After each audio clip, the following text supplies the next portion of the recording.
I'm Cynthia James, and this network is about changing lives one woman at a time.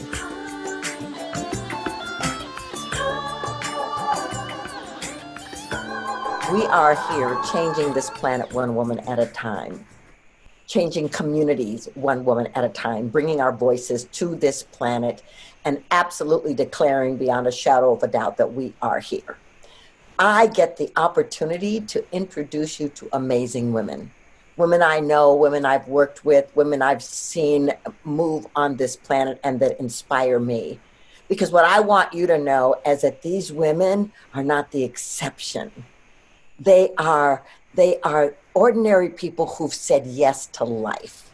So today I get to introduce you to Melinda Jacobs, right? She's a intuitive coach, a clinical hypnotherapist. She's trained in metaphysics and body work. You know, she's been working professionally in the healing arts since 1988. Her current intuitive coaching practice specializes in empowering people to heal through and beyond patterns established out of trauma, abuse, and neglect. I am so grateful to know her.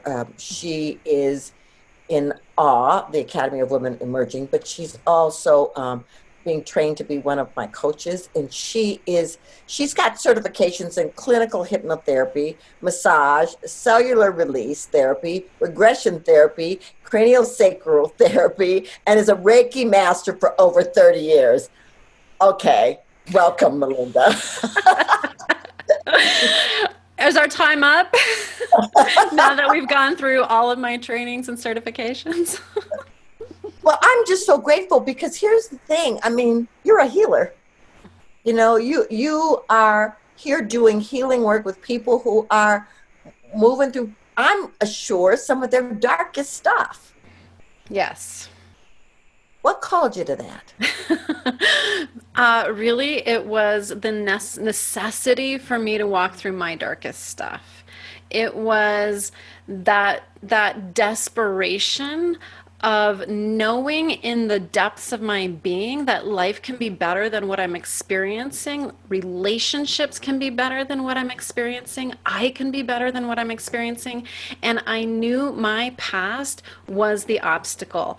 All the trauma, all the stuff that was happening that I was playing out was really just getting in the way.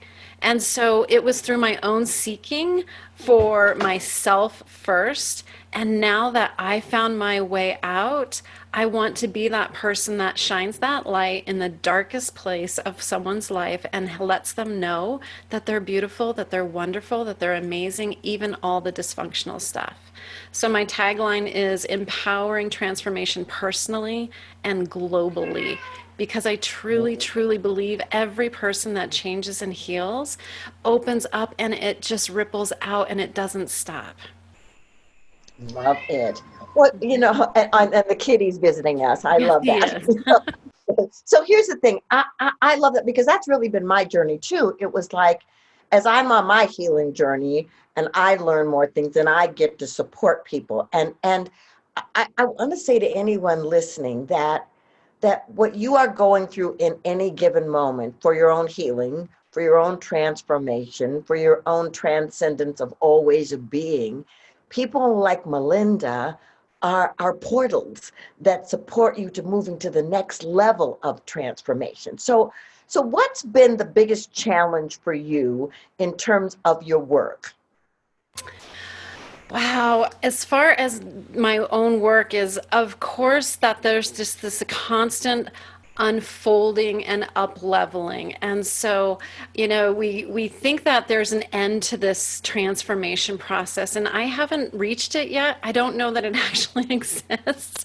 And so for me, it's just that constant ability to really step in fully and open myself to the support that's available for me so that I can continue to lead others. Okay, great. So while you're in the midst of being this healing space for others, has it ever occurred for you that while you're helping someone else, you're going through your own stuff and having to transcend where you are to be of service to others? Every week, all the time. You know, it's amazing to me how we are always drawing to us the perfect mirror, the perfect reflection of either who I used to be, and it's like, oh, I remember that. Or they're that reflection of, okay, here's your next step. And even in that place, it's like I make a mental note. I'm like, okay, I'm going to go call Cynthia about this, or I'm going to go to my cellular release therapist for this. And it's just that constant reflection for us to continue on and deepening into that process, but it's always there. And we can look out what's happening with the racial tensions and with the political tension. And it's everywhere reflecting to us, what's my next thing? Here's the next thing I get to work on. Here's the next thing. And to me, it's no longer drudgery. It's no longer, oh, really? Because I see that a lot. It's like, oh, really? I get to heal racism within myself? Oh, that's exciting. It's exciting. Yeah, absolutely. I mean, I love that I get to be curious about the evolution of my life and the evolution of who I've come here to be. And I want to bring to your awareness in this moment that a lot of people look at entrepreneurs, because you've been an entrepreneur for a long time. They look at entrepreneurs and they think they had some magic pill and they flipped into success and it was all good. And I would like for you to just talk a little bit about your journey to being an entrepreneur, to supporting you. You have a daughter, to supporting your daughter, and now also supporting your mother as she's aging. How are you managing all that? One breath at a time. So, so I've been so blessed. And I love how you said that at the beginning is we're not the exception. It's just what's possible because I said yes. Because when I was working in a law firm back in 1997 and I saw it's like I had this out of body experience where I saw these very soul wearied beings walking around as empty shells and really looking at there's got to be more to life and I want to do more. So I'm working at this law firm in front of these blowups of a woman whose legs were amputated due to a doctor's neglect. And it was a long case, and I sat in front of those for months. And the staff was weary, and they brought in a massage therapist, and I sat in that massage chair, and the moment I did, it fell out of my mouth. How do I become a massage therapist? And that set me into that journey of stepping out of that corporate life. And so I spent a year at night school with a very young daughter at the time. She was 4 years old at the time.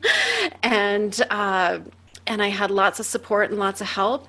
And once I completed the training and the program, I was ready to leap. And I was scared. I was so scared to leave the corporate world, that security blanket, and become an entrepreneur. And my partner at the time gave me a card and said, I don't know one person that on their deathbed wished they spent one more day in the office. And that was it for me. I leapt. And it was a big leap of faith and just trusting I would be caught. And the universe caught me. And it's just been like that every time. And there's been so many leaps since that time. And leaping into the awe program and recognizing, okay, I'm really good at what I do, but I'm not so good at running my business. And I need some support and help in developing some skill sets that are outside of being the intuitive coach and sitting in the dark places with people. I'm super good at that, but marketing and sales, oh, not so much. I So, understand. right. So saying yes, not just to what I'm passionate about and doing all those certifications over the years, but also saying yes and recognizing I have some places where I need support. I need some professionals to come in and teach me the language of sales and the language of marketing and the language of leadership. And it's really just been saying yes to all those things along the way. Which is incredible. And I, what you said is very important. It's about saying yes, one step at a time, Yep. one class at a time, one leap at a time. So, in your opinion, what do you think women are struggling with the most at this time on the planet with everything that's going on? The first thing that comes to mind is this idea that I have to do it all by myself. I have to take care of the kids by myself, and I have to run the house by myself, and I have to run my business by myself, and just this idea that we have to do it alone. And I think that there's a profound healing that's occurring among women right now, that maybe we haven't been each other's best champion for a while. That idea that we're a little catty, very competitive with each other.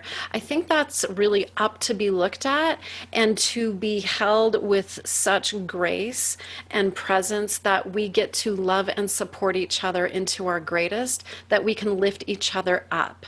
And that's really what I think is holding us back, is that sense I have to do it alone, and that competitive nature that we feel threatened by each other. That's just got to go away. Oh, absolutely. I remember being an actress, and I remember walking into rooms and seeing, like, several versions of me, and how the fear would come in of, being having to compete with them. And at one point, I had this amazing epiphany that said, "What if you just bring your best self? What if you just bring the gift that you are and your best work as an actress, and then let the chips fall where they may, because what's yours is yours." And I think that if we all can be in that place, it opens up another way of being. So Yeah. I want to know how people can find you. If people want, need your expertise with all of these certificates, Mhm. where can they find you to get support? So I have a website, quantum-therapeutics.com, and it explains all the different capacities that I work in. I work a lot with people around weight loss who have had trauma in their past and they're using food to soothe. And I also do other things. And so the website's the best place to find me at. Beautiful. Quantum-therapeutics.com. Mm-hmm. So I always ask every person the same last question. What do you want women to know about their awakening? I love this question.